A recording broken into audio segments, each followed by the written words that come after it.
श्रीमद्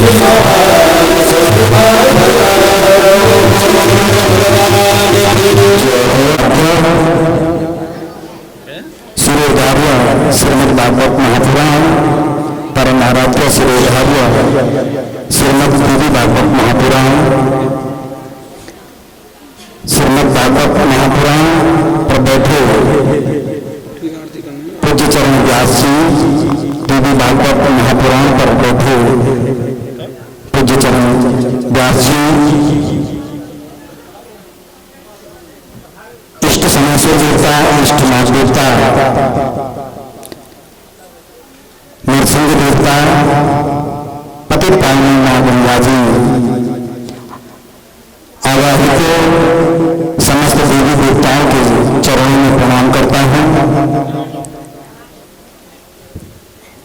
आज इस कथा का पंचम दिवस है और आप लोगों का जो सहयोग वो हमें प्राप्त हो रहा है, सभी भक्तजनों का, कथा अनुरागियों का, सभी के चरणों में वंदन करता हूं, अभिनंदन करता हूं। हमारे मध्य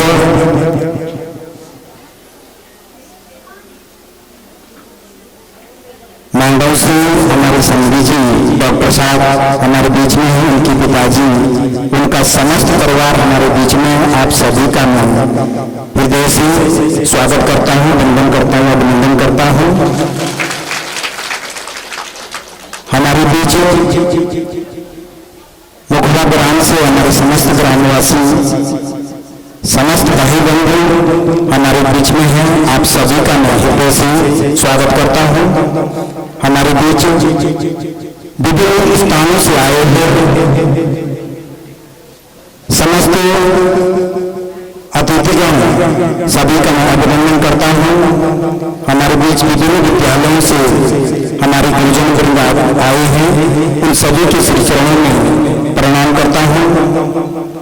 हमारे बीच में जितने भी लोग यहाँ पर आए हैं, मैं नामों की औपचारिकता में जाकर के क्षमा चाहूंगा। सभी का मैं अपने हृदय से, हृदय की गहराइयों से आप सभी को वंदन प्रणाम करता हूं, स्वागत करता हूं। मैं आप सभी से इस निवेदन करूंगा कि आज का जो हमारा महाप्रसाद का जो भंडारा है, हमारे पूज्य चरण डॉक्टर साहब के परिवार, हमारे जो संधि जी हैं मांडव से, उनके पिताजी हमारे बीच में हैं, उनकी तरफ से आज इस महाप्रसाद की व्यवस्था है। आप सभी के चरणों में मैं प्रणाम करूंगा कि आप लोगों से निवेदन करूंगा, आग्रह करूंगा कि आप महाप्रसाद अवश्य ही ग्रहण करके जाएं, ऐसी आप लोगों से हमारी प्रार्थना है, निवेदन है। जो भी अतिथि आए हैं उन सबको मैं प्रणाम करते हुए एक बात अवश्य बोलूंगा। हमारे ऋतुज मंडली विप्र प्रसादा धरणी गरोहम, विप्र प्रसादा कमला गरोहम, विप्र प्रसादा अजितो गरोहम, विप्र प्रसादा नमनाम रामा, विप्र प्रसादा नमनाम रामा। हम लोग सभी इस विप्र मंडली को नतमस्तक प्रणाम करते हुए आज इस पंचम दिवस की महाआरती में आप सभी सम्मिलित हैं, तो आए सभी इस आरती का आनंद लें और इस आरती में अपना सहयोग दें। अपना सभी अपने अपने स्थान पर बैठे रहेंगे और आरती का आनंद लेंगे।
नमो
तुम्हारे वजह से और देना हाँ और गाड़ी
Namaste,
ही, जो भी पैदा होता है संसार में उसकी मां जरूर है। तो जन्म के कारण की वजह से ही मां जो तेरा स्त्री स्वरूप है तो मातृरूप हो जाता है। सृष्टि कारण भारी, और जब हम अपना कुल बताना चाहते हैं तो अर्धांगिनी पत्नी बनकर के हमारे साथ रहते हैं। पूजा कारण भगवती देवी, और जब पूजन का समय आता है तो समस्त स्त्रियां देवी स्वरूप, और जब संसार का लय होता है तो कालिका बन करके मां जगदम्बा ही आती है। तो इसलिए देवी भागवत की जो गाथा है वो कहती है विद्या समस्ता सवरे विवेका स्त्री समस्ता सकला जगत्सु, जितने भी विद्या है सब मां की देवी। आज इसी परिवेश में हमारे अति प्रिय जो कि गुरु रूप में भी है शास्त्री श्री परमानंद जी आज हमारे बीच पहुंचे हैं, तो मैं शास्त्री जी से आग्रह करूंगा कि आप आगे रखें। तो शास्त्री जी से हमारा कि आप यहां आए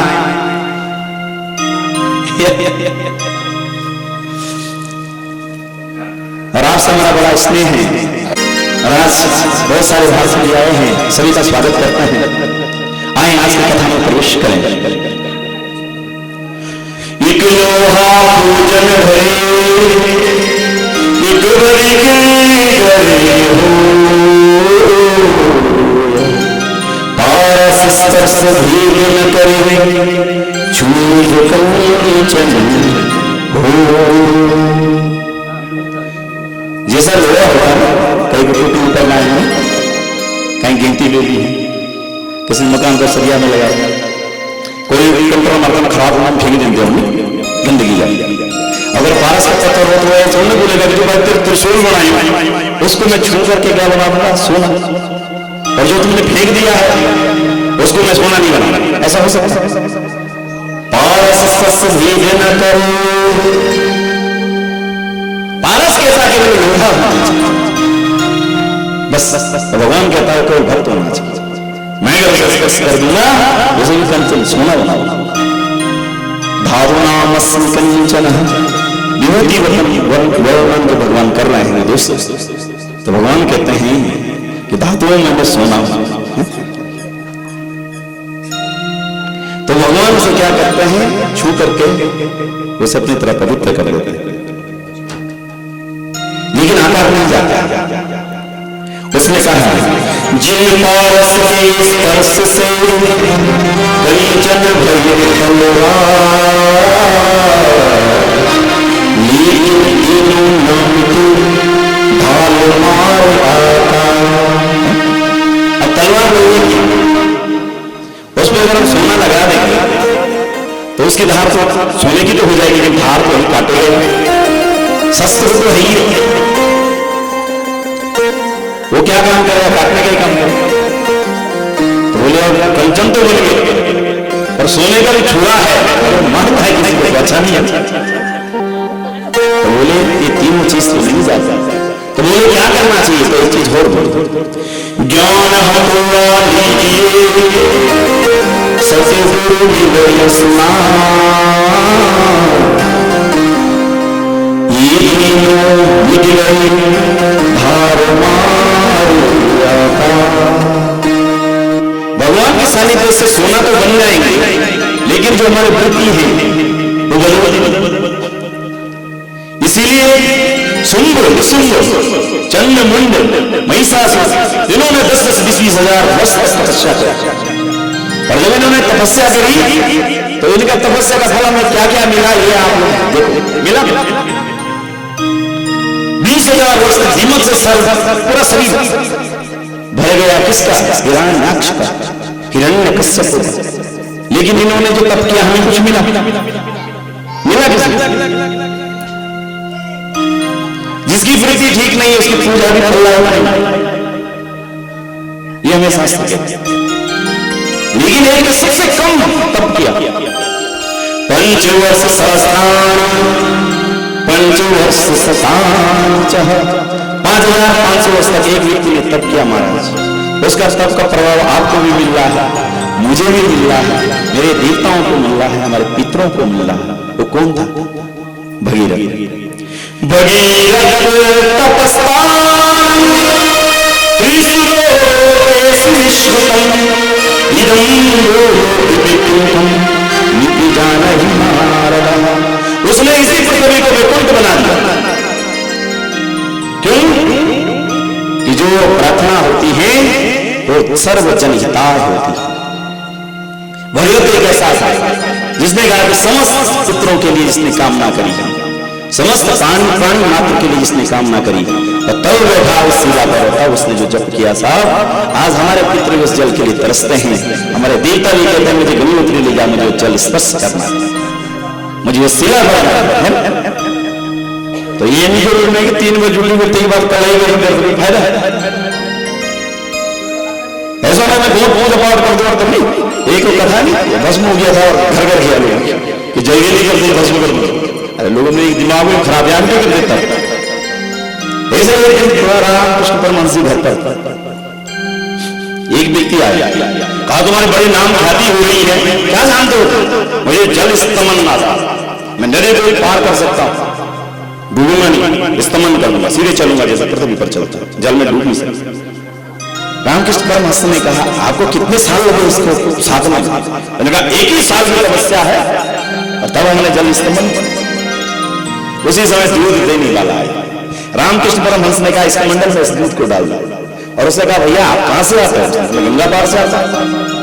कैसे आते हो? बोले मैं नाव के साथ बैठता हूं, उसको आ जाता हूं। कितना पैसा देते हैं? उसने कहा 1 आना देते हैं, आने का जाने का 1 आना देते हैं।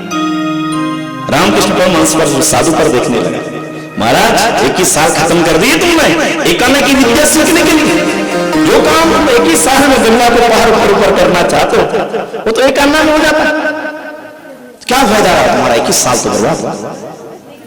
उस आदमी को भी लगा सही बात, तो हम जो करें उससे कल्याण हो कहने का भाव। जब भी हम देवताओं के पास जाए तो अच्छा माने, सर्वे भवन्तु सुखिनः सर्वे सन्तु निरामयाः सर्वे भद्राणि पश्यन्तु मा कश्चित् दुःखभाग्। ये जब मेरी अगर अच्छी कामना हो तो हम अच्छा काम कर सकते हैं। तो मैं तेरी भगवती की जो है ये दिव्य कथा से सुनाता हूं।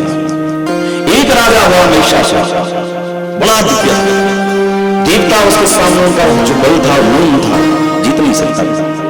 ये महाबली था, ये कहीं सूरज बना सकता था, अजय।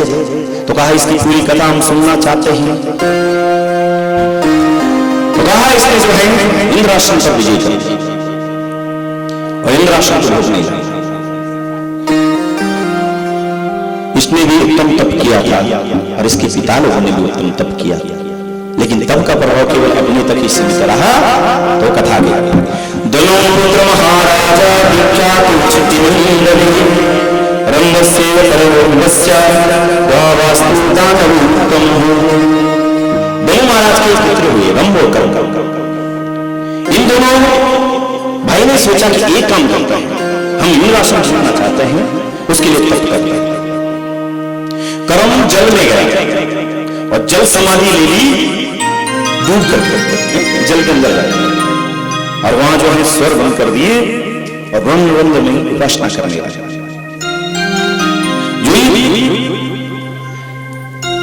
दूसरा भाई था, इसने पंच अग्नि जप किया, यानी जेठ के महीने में सूर्य लगा हुआ, चारों तरफ गोबर के ऐसे टीले बनाए, इनको जलाया और चारों तरफ से गर्मी मिल गई और जेठ की धूप अलग पत्थर बैठ करके ध्यान करने लगा अग्नि जी। कर्म जब जल में तप कर रहा था तो इंद्र को पता चला, अरे ये तो दिव्य पुत्र चाह रहे हैं, अगर वरुण देव ने इसको पुत्र दे दिया तो मेरा राज्य छीन जाए। उसने क्या किया, मगरमच्छ का विष बनाया इंद्र ने और जल में चला गया और जहां कर्म तप कर रहा था उसे मार दिया। मगरमच्छ बन गया पकड़ते घाटे और जब वो मर गया तो उसका शरीर ऊपर आ गया। इसका भाई तप कर रहा था, तब जैसे इसने करने के बाद उठा फिर उसने सोचा फिर और आग जलानी पड़ेगी कल क्यों। और जैसे तब वहां आया पंचनद के पास तो देखा अपने भाई का शरीर पूरा लगभग खून से ऊपर आ रखा। उसने कहा मेरे भाई को किसने मारा। ऊपर आकाश की ओर देखने लगा, धिक्कार है हम तप कर रहे हैं और हमारे तप में किसने ये बाधा डाली। हे वरुणदेव तुमने इसकी रक्षा करनी। हे वीरदेव अब तुम पर विश्वास न रहा, आज मैं अपने शरीर को खत्म कर देता हूं।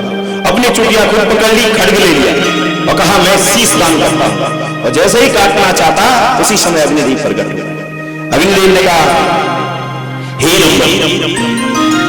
तू मेरा तप कर रहा है तो अपना शरीर इस प्रकार से इसे व्यर्थ मत गवा।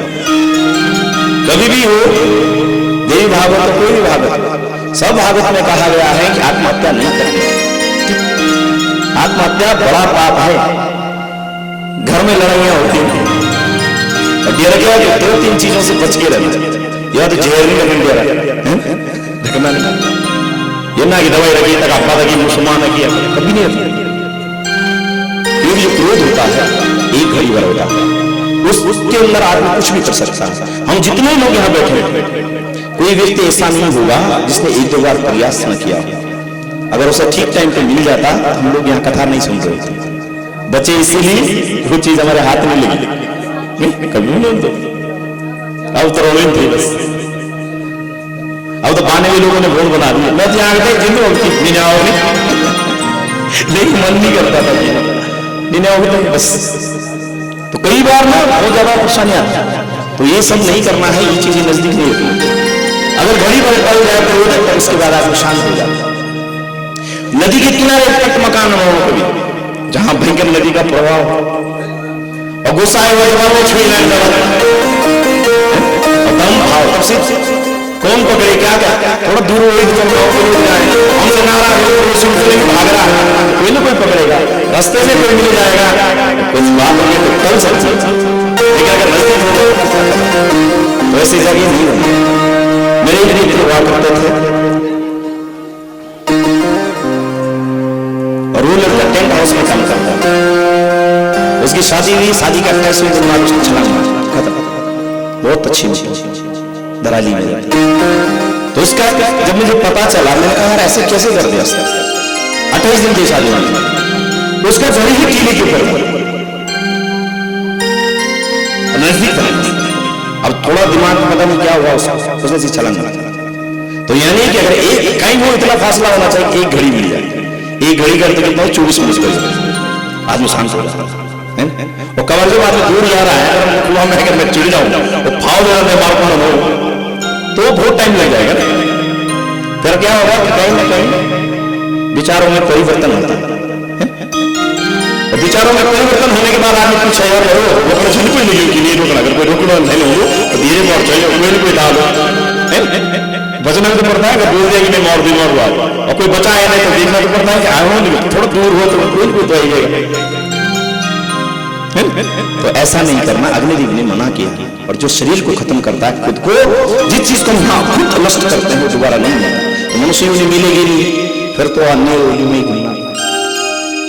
ठीक ये सब नहीं दौड़ मानुष तन का मानुष तन में ऐसा नहीं करना। ज्यादा गुस्सा आता है बहुत बड़ा हिमालय माला पकड़ो जब चलो छोड़ दो संसार, लेकिन शरीर की तन कभी नहीं करना। छोड़ दो कोई जरूरी नहीं रहना। कितने लोग आ रहे विदेशों से लोग बैठे हुए माला लेकर बैठ जाओ 1 साल में दूसरा ठंडा हो गया क्या दिक्कत। 1 साल की फसल नहीं हुई तो कोई बड़ी बात। फिर अपने संसार में पर ध्यान रखना कोई लोग ऐसा नहीं। तब कहने लगे कि आप ऐसा मत करो, तुम क्या चाहते हो मैं अभी तो ये वरदान देता हूं। कहा प्रभु मुझे ऐसा वरदान दो।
पूर्णं परित्यज्य पुष्करे लोकपावने वर्षाणामयुतं यावा योग विद्या परायण। योग विद्या से तप किया, ब्रह्मदेव जी प्रसन्न हुए, उनके सामने आए और इनको भी वरदान मांगा। और इन्होंने कहा 100 में शक्ति होगी लेकिन स्त्रियों में नहीं होगी, तो मरेंगे तो स्त्री को काम नहीं मारे। माता लोगों को बदल कम नहीं आती, उन्हें पता नहीं था ना झांसी की रानी देखी नहीं थी। तो ऐसा था, ब्रह्मा जी ने कहा था। इसके बाद उन्होंने शुक्राचार्य के कहने पर स्वर्ग पर भी उन्होंने अधिकार कर दिया। इंद्र का बड़ा परास है, इसलिए मेरा सुखम इंद्र राज, इंद्र के पीछे भी ऐसे पड़े हुए रहते प्रसाद। तो इंद्र महाराज जी बड़े प्रशांत भी अभी भी भूमि पर घूमने लगे, और जब घूमने लगे तो इन्होंने भी यही प्रार्थना करी। फिर भगवती तुमने कहा था शिष्य सा शिष्यदा तुम इनसे था परमात्मा, अरे देवताओं जब कष्ट आएगा मैं याद करना हमारे। तो मां भगवती के अंदर से शक्ति निकली और हिमांचल में स्थापित हो गई, और वहां सुंदर सा भगवती ने रूप बनाया। एक दूत ने जब भगवती का वो स्वरूप देखा, शुंभ निशुंभ से कहने लगे कि आपके पास सब कुछ है लेकिन स्त्री रत्न नहीं है, तुम ना उससे विवाह लो। तो एक दूत क्यों हुआ? और भगवती से उसने कहा कि जितने भी रत्न है ना, शुंभ निशुंभ उसका भोग करते हैं। देवताओं को जो हवन मिलता ना, शुंभ निशुंभ को मिल रहा है। आपको ना प्रिय रानी बनाएंगे, आप कितनी सुंदर है, आप चलो ना हमारे महाराज की रानी। भगवती ने कहा तुमने बड़ी बधाई करी है, तुम्हारे राजा बहुत अच्छे हैं, लेकिन पता मैं जब छोटी थी ना तो मैंने प्रतिज्ञा करी। बोले कौन सी?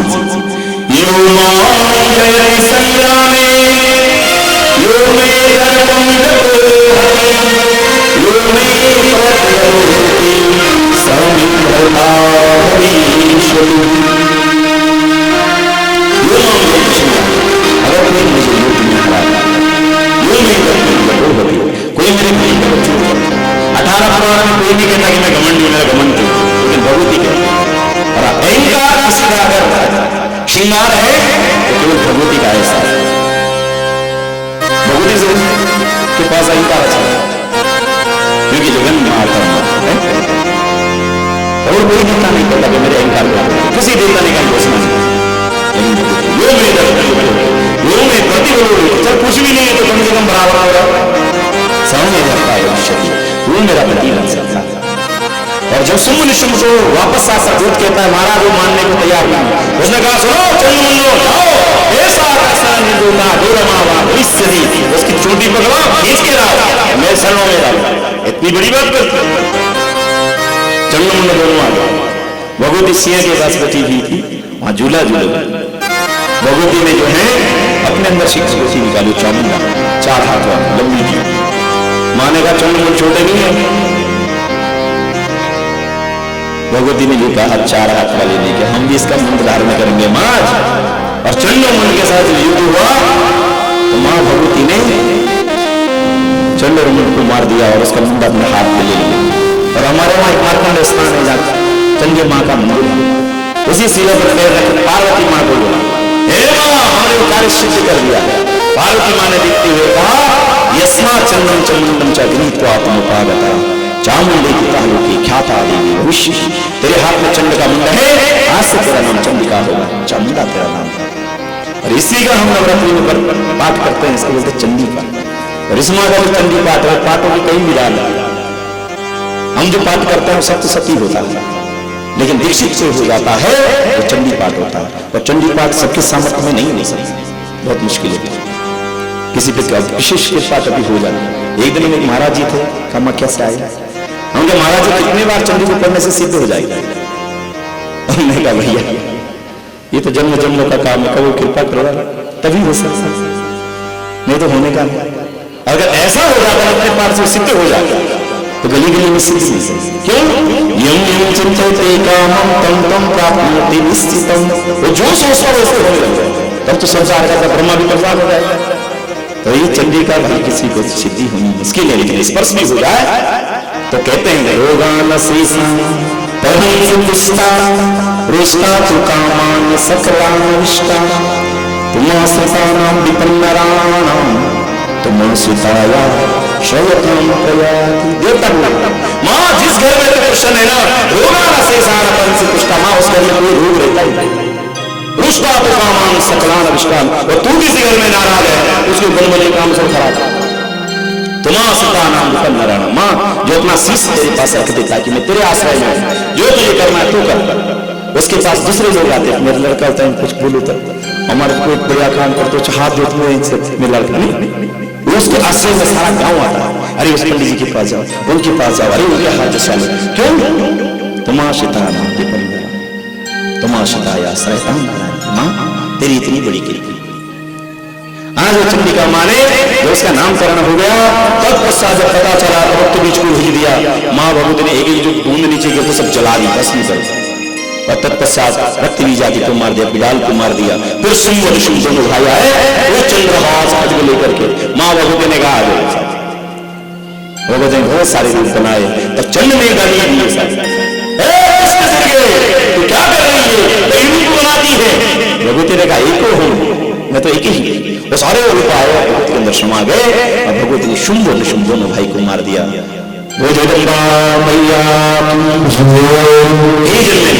ये माँ की कथा है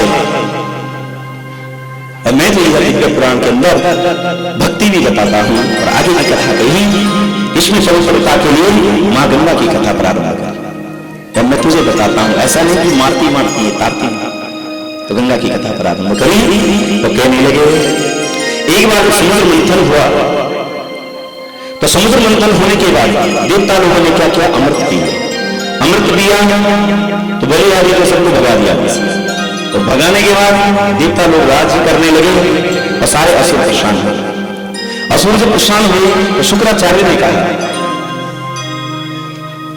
अरे असुरों हमने ये देख लिया जिस पर विष्णु की कृपा होती है भगवती माँ की कृपा होती है वही राज्य भोग सकता है अन्यथा कोई राज्य नहीं भोग सकता तो कहा क्या करें बोले तो एक काम करके ब्राह्मणों को खूब मना दिया अरे महाराज बलि महाराज ने ऐसे ऐसे यज्ञ अनुष्ठान कर दिए खाने पीने के ब्राह्मण लोग सब खुश हो गए सब डकार मारते महाराज बहुत अच्छा भोजन करवाया आपने ऐसे प्रशंसित हुए एक दिन बलि ने कह दिया महाराज हम आशीर्वाद चाहते हैं बोले आशीर्वाद में क्या चाहते हो बोले हम बहुत प्रसन्न हैं तो कहा महाराज हम यह चाहते हैं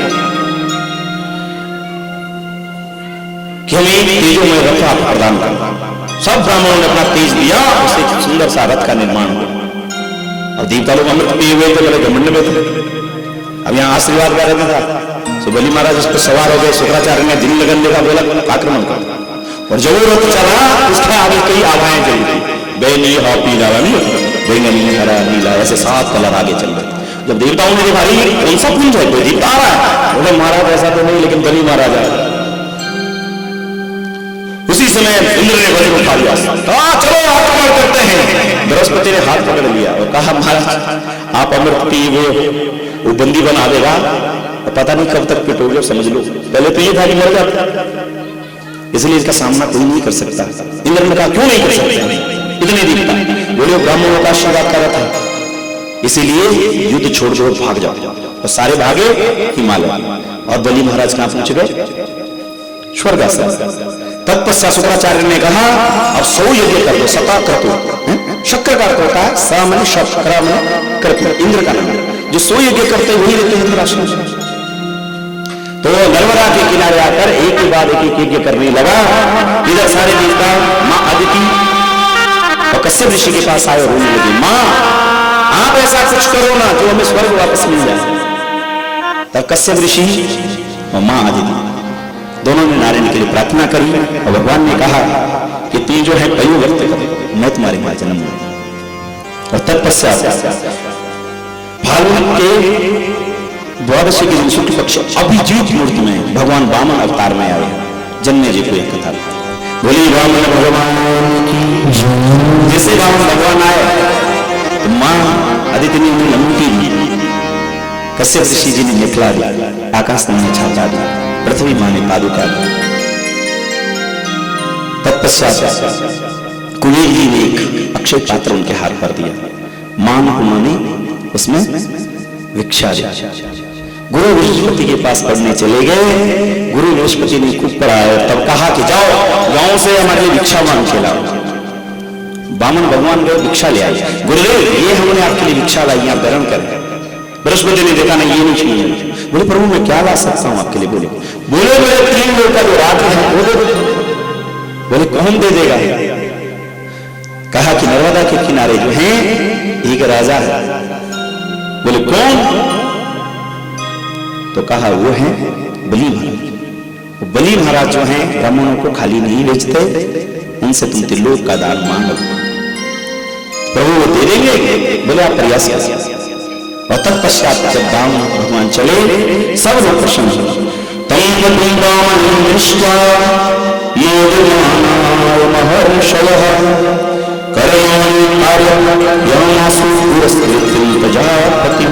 सारे देवता प्रसन्न हुए। माँ अदिति के गर्भ से भगवान का जो है जन्म हो रहा है, हमारे भाई बन के आए हैं। सब देवताओं ने दर्शन किया झांकी का। और यहाँ यज्ञ में जो बलि महाराज बैठे हुए हैं, आचार्य जी उपाचार्य उनके साथ बैठे थे। अंदर शुक्राचार्य बैठ करके ध्यान कर रहे थे।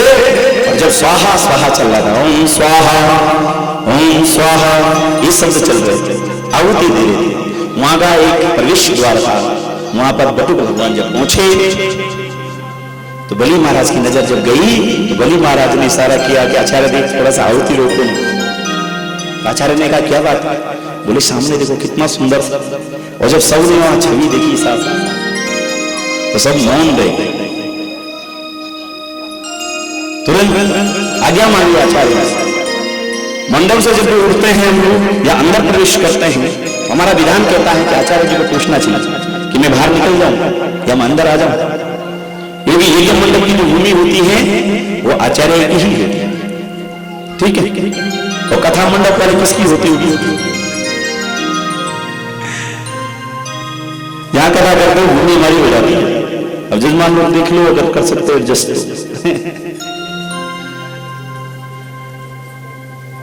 तो कहते हैं कि आज्ञा मांगी और बाहर निकली। और जब देखा तो बड़े प्रसन्न हुए, हाथ जोड़ के कहने लगे स्वागतम ते नमस्तुभ्यं ब्रह्मादिकरवामते ब्रह्म ऋषिणां तपः साक्षात् मन्ये पार्वती। हे प्रभु मैंने बहुत सारे ब्राह्मणों के दर्शन किए, आपको देखकर मैं इतना गदगद हुआ हूं। ऐसा लग रहा है कि जैसे जितने लोगों ने आज तक तप किया है उसकी तरह मूर्ति बना दी जाए तो आप जैसे दिखेंगे। आप 52 उंगल के बने, कितने सुंदर से छाता लगा, पादुका पहनी हुई लंगोटी में, एक पात्र हाथ पर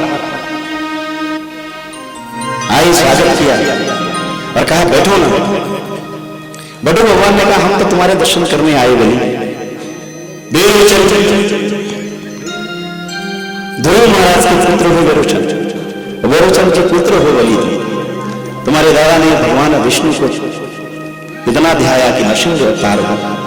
आपके पिता वेरोचन और वेरोचन के पुत्र बलि, और आप इतना बड़ा यज्ञ कर रहे हैं। मुझे जब पता चला मैं आपके दर्शनार्थ आया हूं, मुझे बड़ी प्रसन्नता हुई कि मैं आपको मिलूं, आपको देखने।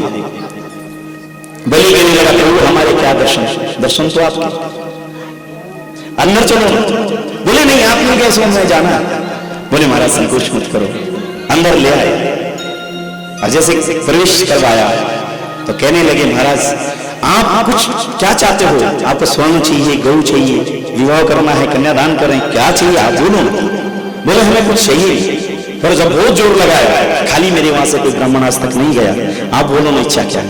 तो कहा एक काम होता है कि अपने नाम पे कोई भूमि कहीं है नहीं, तो आप एक काम कर देते कि तिरुपति में भूमि मुझे कहीं दे दो ताकि मैं लेटूं उठूं बैठूं तो अपनी भूमि हो जाए तो परेशानी नहीं। बलि हंसने लगा, बस 3 पर। महाराज पता है तो किसके पास आए?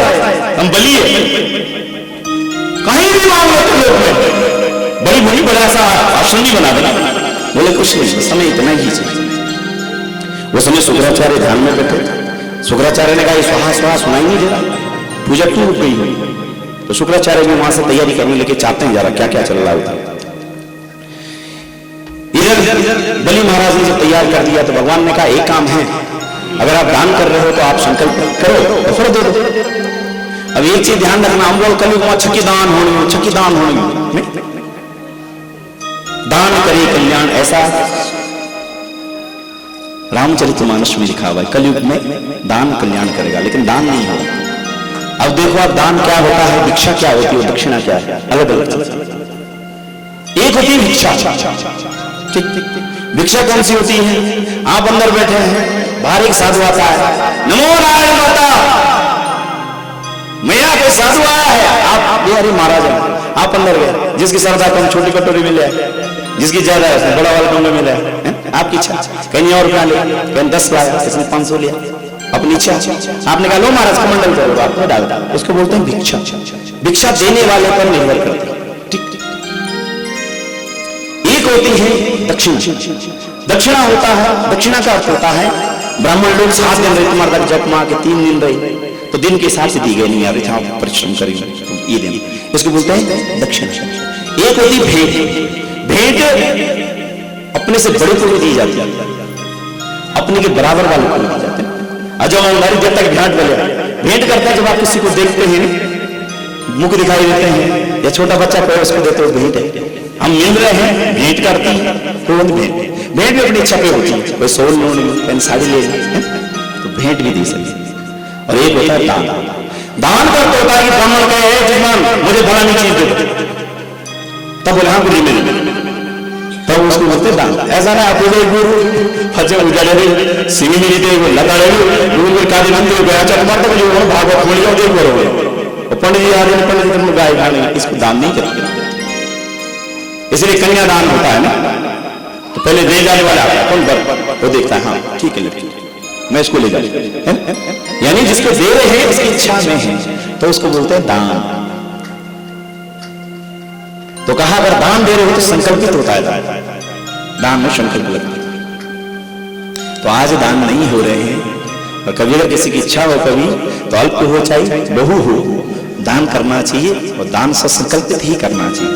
तो यहाँ पर बोलते हैं कि मुझे दान दे दे, तो संकल्प पर वो 3 पैर पग के लिए क्या संकल्प कर, बोले ऐसा नहीं होता, लगा जैसे संकल्प लगाया महाराज शुक्राचार्य बाहर आया, शुक्राचार्य ने जब चेहरा देखा दूर से, अरे इतना सुंदर सा कौन है, तुरंत आंख बंद करिए, अरे ये तो अदिति और कश्यप का पुत्र है, और ये जो देवताओं के काम साधा करने के लिए आया, और चिल्लाने लगा क्या कर रहे हो, चले साक्षात भगवान विष्णु कश्यपादिर्जातो दीवानां कारशारका। अरे भाई ये जो बोल रहा है उसका बजाना दे, कुछ भी मत कर रहे, दौड़ते हुए ये क्या हो रहा है, इसने क्या पूछा, बोले महाराज 3 पद भूमि दे रहे हैं, इसकी बात मत मान, छोड़ो। बोले हमने तो जुबान दे दी, ब्राह्मण है, बोले कोई बात ही नहीं, इनको बोलो कि आप पधारो यहां से, ये कुछ भी कर सकता है, ये साक्षात भगवान विष्णु है, तो भगवान तो कैसे असर है कुछ भी। लेकिन बलि ने कहा प्रभु एक भी ब्राह्मण मैंने आज तक यहाँ से वैसा नहीं भेजा, आप ऐसा मत करो। वो समझाने के बाद कहा कि मैंने जुबान दे दी है, तो कहा कि जुबान देना अलग चीज है, लेकिन धन का ऐसा उपयोग नहीं करते। तो बताते हैं धर्मायसे अर्थाय कामाय स्वजनाय परिचिवा विविधं मूत्रं च मोदतेहि। इसका मतलब मेरे पास धन है, पैसे लुटा देगा, केवल 5 जगह ही धन देना चाहिए, इससे ज्यादा नहीं देना चाहिए। बलि मैं तेरा गुरु समझ, तो समझा। धर्म अगर आपके पास धन है, पहला हिस्सा धर्म के लिए ध्यान घाट पर ना चढ़ाया उसके हाथ जब आया इसको दे। अगर 1 लाख है तो 20,000 करीब में जो है अनुष्ठान कर दिए, धर्म पर लगा देना चाहिए। और अगर हम दुकान कर रहे हैं तो उसमें से फिर 20,000 दुकानी की वर्दी पे लगा, ठीक है, जो बचा हुआ है। अगर हमारा बगीचा है तो बगीचे में दवाई हुई तो खाद हुई तो 20,000 उसमें फिर लगा देगा। यस अरे कहाँ भाई किसने बनाया यहाँ पर पानी पीने वाले, अरे बोल फलाने आदमी ने यहाँ पे क्या रखा है, लोग थक के आते हैं तो यहाँ पानी पिए, या कहीं गेट बना दिया बढ़िया, या गाय के लिए कुछ बना दिया, लोगों को लगे तो धर्म अर्थात यस अपनी कृति के लिए जरूर पैसा खर्च करना चाहिए।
Thank